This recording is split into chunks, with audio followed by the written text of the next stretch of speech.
आज मैं आपके साथ एक बहुत ही महत्वपूर्ण बात साझा करने जा रहा हूं। क्या आपने कभी गौर किया है कि जब भी आप बाइबल पढ़ने के लिए बैठते हैं, अचानक से आपका मन भटकने लगता है, नींद आने लगती है, घर के काम याद आने लगते हैं, फोन की आवाज आने लगती है, या फिर कोई ना कोई बहाना मिल जाता है कि अभी नहीं, बाद में पढ़ेंगे।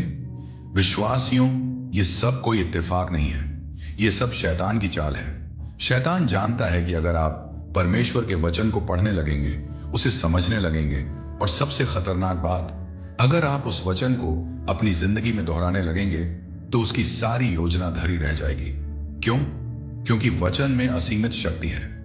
लिखा है कि मेरे वचन जीवन है और जिन्हें वे मिलते हैं उनके लिए आरोग्य है।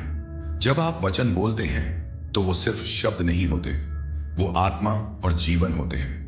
वो आपकी परिस्थितियों को बदलने की ताकत रखते हैं। शैतान इसी बात से डरता है। वो जानता है कि जैसे ही आप यीशु के वचनों को दोहराना शुरू करेंगे, आपके जीवन में उसकी पकड़ ढीली पड़ने लगेगी। जब आप बीमारी में यीशु के घावों से मैं चंगा हूं बोलेंगे, तो बीमारी को जाना पड़ेगा। जब आप गरीबी में ना, मेरा परमेश्वर अपनी महिमा के धन के अनुसार मसीह यीशु में मेरी सब आवश्यकताएं पूरी करता है बोलेंगे, तो गरीबी को जाना पड़ेगा। इसीलिए शैतान हर तरह से कोशिश करता है कि आप वचन से दूर रहें। वो आपके मन में संदेह डालता है, यह कैसे हो सकता है, इतना आसान तो नहीं है, सिर्फ वचन बोलने से क्या होगा। लेकिन भाइयों, यहीं पर हमारा विश्वास परखा जाता है। जब हमारा चेतन मन तर्क ढूंढने लगता है, कारण ढूंढने लगता है, तो वो पूछता है, कैसे होगा, कब होगा, क्यों होगा। लेकिन परमेश्वर का काम तर्क से नहीं, विश्वास से होता है।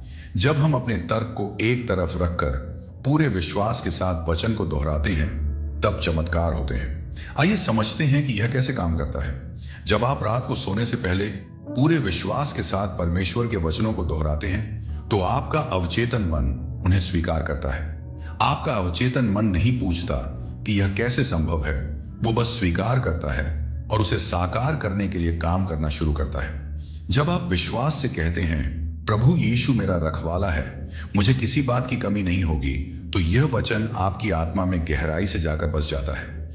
आपके अंदर एक दैवीय ऊर्जा पैदा होती है। यह ऊर्जा, यह विश्वास की शक्ति ब्रह्मांड तक जाती है और पवित्र आत्मा के द्वारा स्वर्गीय पिता के राज्य में पहुंचती है। और फिर जो होता है वो अद्भुत है। जैसा आप वचन में बोलते हैं, वैसा ही आपके जीवन में होना शुरू होता है। क्योंकि परमेश्वर अपने वचन की रक्षा करता है, वो अपने वचन को पूरा करने के लिए तत्पर रहता है। मान लीजिए आपको नौकरी नहीं मिल रही है, अब आप क्या करेंगे? चिंता करेंगे, परेशान होंगे, या फिर विश्वास करेंगे? विश्वास का मतलब है कि आप हर रोज, खासकर सोते समय, धन्यवाद के साथ बोलेंगे, हे स्वर्गीय पिता, मैं तेरा धन्यवाद करता हूं कि तूने मुझे एक बेहतरीन नौकरी दी है। मैं तेरा धन्यवाद करता हूं कि मेरी सारी जरूरतें पूरी हो रही हैं। जब आप ऐसा कहते हैं, तो आपका मन विरोध कर सकता है। वो कह सकता है, अभी तो कोई नौकरी है ही नहीं, झूठ क्यों बोल रहे हो? लेकिन यहीं पर आपको समझना है कि यह झूठ नहीं है, यह विश्वास है। आप भविष्य की बात को वर्तमान की भाषा में बोल रहे हैं। यही तो है मन की शक्ति का सही उपयोग। जो आप अपने भविष्य में देखना चाहते हैं, उसे आज ही अपने मन में स्वीकार कर लेते हैं। और जब आप इसी सोच के साथ सो जाते हैं, तो आपका अवचेतन मन रात भर काम करता रहता है। दोस्तों, यह कोई जादू नहीं है, यह परमेश्वर की व्यवस्था है। यह मन की वो शक्ति है जो स्वयं प्रभु यीशु ने हमें दी है।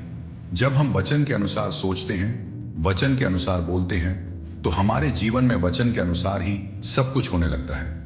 इसीलिए प्रभु यीशु ने कहा था, तुम्हारे विश्वास के अनुसार तुम्हारे साथ हो। आप जैसा विश्वास करते हैं, जैसा मानते हैं, जैसा बोलते हैं, वैसा ही होता है। अब मैं आपको एक व्यावहारिक तरीका बताता हूं। आज रात से ही शुरू करिए। जब आप बिस्तर पर लेटें, तो अपनी समस्या के लिए बाइबल से कोई वचन चुनिए। अगर बीमारी है तो कहिए, यीशु के घावों से मैं चंगा हूं। अगर पैसों की समस्या है तो कहिए, मेरा परमेश्वर अपनी महिमा के धन के अनुसार मेरी सब आवश्यकताएं पूरी करता है। जो भी वचन चुने, उसे कम से कम 21 बार दोहराएं। धन्यवाद के साथ दोहराएं। ऐसे दोहराएं जैसे वो पहले से ही पूरा हो चुका है। इसे 21 दिन तक लगातार करें और फिर देखें कि आपके जीवन में क्या बदलाव होता है। लेकिन याद रखिए, शैतान हार नहीं मानेगा। वो आपको रोकने की हर कोशिश करेगा। वो आपके मन में संदेह डालेगा, आपको हतोत्साहित करेगा। लेकिन आप दृढ़ रहिए। वचन आपकी ढाल है, आपका हथियार है। तो आज से तय कर लीजिए कि चाहे हालात कुछ भी हों, चाहे शैतान कितनी भी बाधा डाले, आप परमेश्वर के वचन को दोहराना नहीं छोड़ेंगे।